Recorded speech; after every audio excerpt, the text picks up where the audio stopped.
ఎన్నికల వ్యూహకర్త ప్రశాంత్ కిషోర్తో జాగ్రత్తగా ఉండమని జగన్మోహన్ రెడ్డికి కేసీఆర్ హితవు పలికారా? దానికి జగన్మోహన్ రెడ్డి ప్రశాంత్ కిషోర్ సంగతి నేను చూసుకుంటాను, మీరు ప్రస్తుతం రెస్ట్ తీసుకోండి అంటూ కేసీఆర్కి సలహా ఇచ్చారా అంటే అవునని సమాధానం ఇస్తున్నారు కొంతమంది రాజకీయ విశ్లేషకులు. ఇక ఇదే అంశానికి సంబంధించి మనతో మాట్లాడేందుకు ప్రముఖ సీనియర్ జర్నలిస్ట్, ప్రముఖ రాజకీయ విశ్లేషకులు సిఎస్ రావు గారు మనతో ఉన్నారు. ఆయనతో మాట్లాడదాం. Sir hi sir. Hello Krishna sir, నిన్న కేసీఆర్ గారిని జగన్మోహన్ రెడ్డి కలిశారు.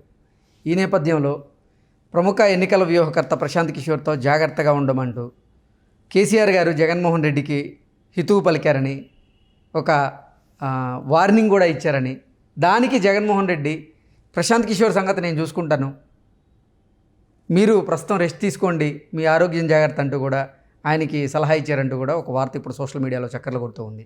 ఏంటి సార్, ఆ వార్తలో వాస్తవం ఉందా? నిజంగానే కేసీఆర్ గారు జగన్మోహన్ రెడ్డికి ఆ సలహా ఇచ్చారా అంటే ఏం చెప్తారు సార్? ఇప్పుడు ఒకటేంటంటే అది కనుక నిజం అనుకుంటే, ఈ మాట కేసీఆర్ చెప్పడం అనేది నిజం అయితే ఆయన మోసపోయి ఉండాలి ప్రశాంత్ కిషోర్ రూపంలో.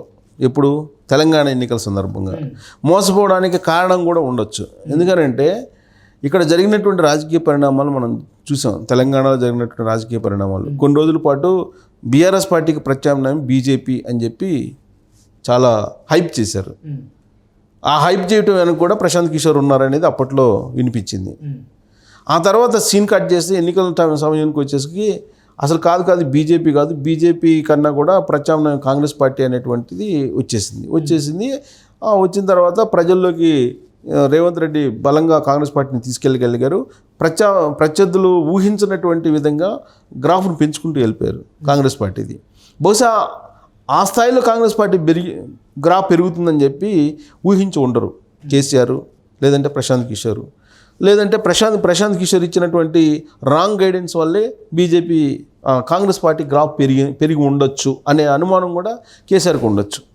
ఎందుకంటే పక్కాగా ప్రశాంత్ కిషోర్ వ్యూహాలను నమ్మాడు బీఆర్ఎస్ పార్టీ అధినేత కేసీఆర్.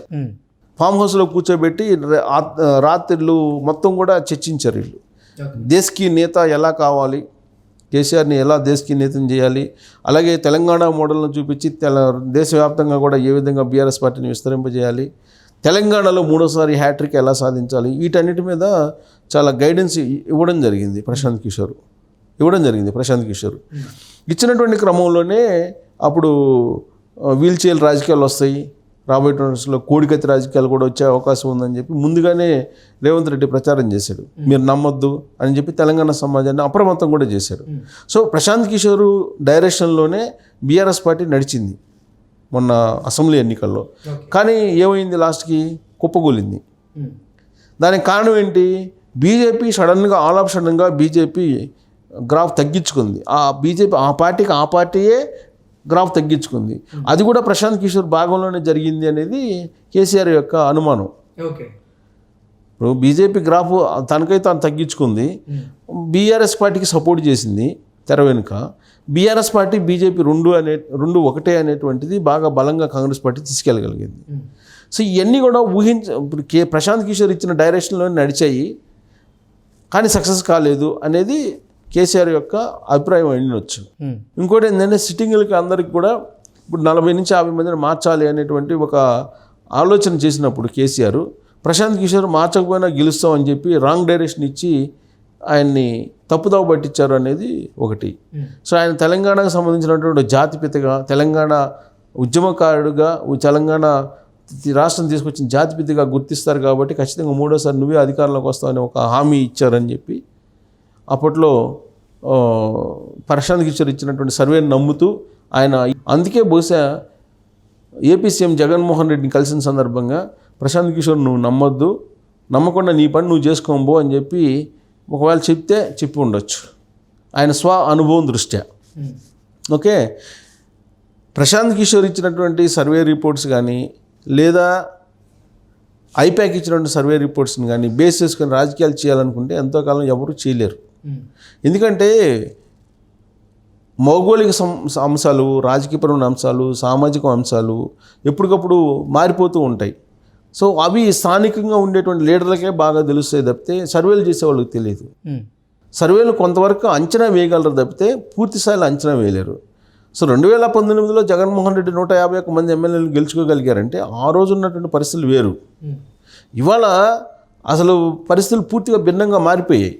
సో కాబట్టి ఆ రోజు ప్రశాంత్ కిషోర్ ఇచ్చినటువంటి వ్యూహాలని మళ్ళీ ఇప్పుడు కూడా అదే వ్యూహాలను కనుక అమలు చేస్తే మునిగిపోయేటువంటి ప్రమాదం ఉంది. అందుకే ప్రశాంత్ కిషోర్ ఇచ్చేటువంటి వ్యూహాలు నమ్మొద్దు, ఇండైరెక్ట్గా బీజేపీకి సపోర్ట్ చేసినట్టే కనిపిస్తూ కాంగ్రెస్ పార్టీకి అండగా ఉంటున్నాడు అనేటువంటి అనుమానాన్ని వ్యక్తం చేసి ఉండొచ్చు. అంటే ఇప్పుడు ప్రశాంత్ కిషోర్ని పూర్తిగా గుడ్డిగా నమ్మేటువంటి పరిస్థితి లేదు. ఆ విషయాన్నే కేసీఆర్ చెప్పు ఉండొచ్చు జగన్మోహన్ రెడ్డికి. సో అందుకే జగన్మోహన్ రెడ్డి ఇప్పుడు ఏంటంటే ఐప్యాక్కు సంబంధించినటువంటి సమస్యని ఓన్ చేసుకున్నారు. ఐప్యాక్లో ఉండేటువంటి షేర్ని కూడా 80% వైఎస్ఆర్ కాంగ్రెస్ పార్టీ తీసుకుందని చెప్పి తాజాగా వస్తున్నటువంటి సమాచారం. చెవిరెడ్డి భాస్కర్ రెడ్డి ఆయన ఆధ్వర్యంలోనే ఐప్యాక్ సంస్థను నిర్వహిస్తున్నారు. ఎస్వి యూనివర్సిటీ సంబంధించినటువంటి కొంతమంది స్కాలర్స్ని తీసుకుని వాళ్ళ చేత సర్వేలు చేపిస్తున్నారు అనేది వినిపిస్తుంది. సో ఐప్యాక్ సర్వే అంటే ప్రశాంత్ కిషోర్ సర్వే కాదు, ఇప్పుడు అది కేవలం వైఎస్ఆర్ కాంగ్రెస్ పార్టీ సర్వే అనుకోవాలి. సో ఇప్పుడు అందుకే ఆయన సొంత సర్వేలను నమ్ముకొని ఆయన చేసుకున్నాడు. అది బహుశా అందుకే కేసీఆర్ అది నేను చూసుకుంటానులే, నువ్వు రెస్ట్ తీసుకో, ఆల్రెడీ నాకు తెలుసు ప్రశాంత్ కిషోర్ సంగతి అని చెప్పి చెప్పుండొచ్చు జగన్మోహన్ రెడ్డి. సో కాబట్టి ప్రశాంత్ కిషోర్ సెంట్రిక్గా వాళ్ళిద్దరి మధ్య చర్చ అయితే నడిచి ఉండొచ్చు. ఎందుకంటే జరిగినటువంటి నష్టం ఏదైతే ఉందో అది ప్రశాంత్ కిషోర్ వల్లనే నష్టం జరిగిందని చెప్పి కేసీఆర్ భావిస్తూ ఉన్నారు. సో ఆ క్రమంలో నాలాగా నువ్వు కూడా మోసపోవద్దని చెప్పి జగన్మోహన్ రెడ్డికి చెప్పి ఉండొచ్చు కేసీఆర్. చెప్పడానికి ఆస్కారం కూడా ఉంది.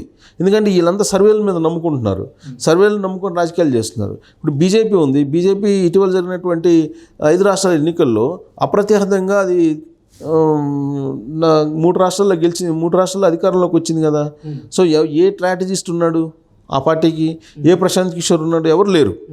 కానీ సొంత పార్టీ ఉండేటువంటి వాళ్ళు రాజకీయం చేసి ప్రజలకి ఏం కావాలో అవి చెప్పారు, వాళ్ళు గెలుచుకున్నారు. కానీ ఇక్కడ రాజకీయ వ్యూహకర్తలను పెట్టుకొని కేసీఆర్ మునిగిపోయాడు. కేసీఆరే పెద్ద స్ట్రాటజిస్ట్. ఇప్పుడు ఆయన మీద ఆయనకి నమ్మకం లేక ప్రశాంత్ కిషోర్ని పెట్టుకొని ఇప్పుడు మునిగిపోయారు అనేది ఇప్పుడు వాళ్ళకి ఆ పార్టీకి ఇప్పుడు అర్థం అవుతుంది.